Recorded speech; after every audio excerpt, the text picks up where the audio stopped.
question a lot of people have, and when I was watching this series, I had this question. I think a lot of people would naturally have it. While you're doing the King of Queens, you're a person who's out there in the world. You're a member of the Church of Scientology while you're doing King of Queens. And you had access to news, media, you're traveling, you're going on the internet, you're talking to everybody. How were you, how did you not become aware? How did you not realize sooner that some of these things that you later found out about the church were true? Great question. You know what I mean? It would be one thing if Yes, you were living totally. in a compound and you couldn't, but you were moving freely throughout the world. Very true.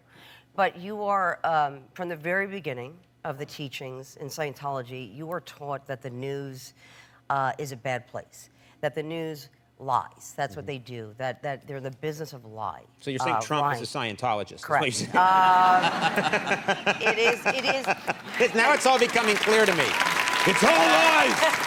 Well, that they go out of their way not to promote the good works that the church is doing. Right. And they promote that.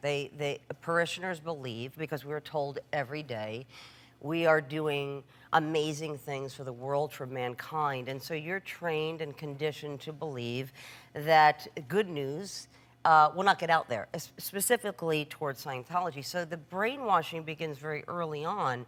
And if you do see something on the internet, remember, this organization requires that you go in every single day, 2.5 hours a day, the minimum, 7 days a week. And so you are conditioned to believe that looking on the internet or watching, let's say, Going Clear or reading something that is critical of your church is a transgression, is a sin.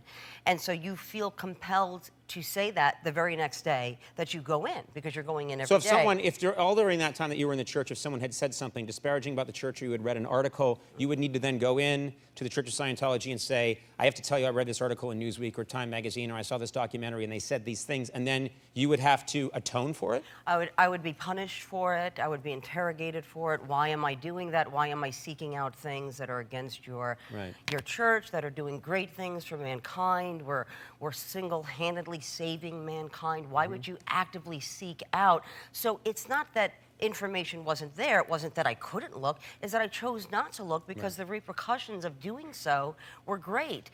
And if I said, well, screw it, I'm going to look anyway, and screw it, I'm going to continue to question what you're doing and what I'm hearing about, then they would go after your family. You know, Leah's in trouble.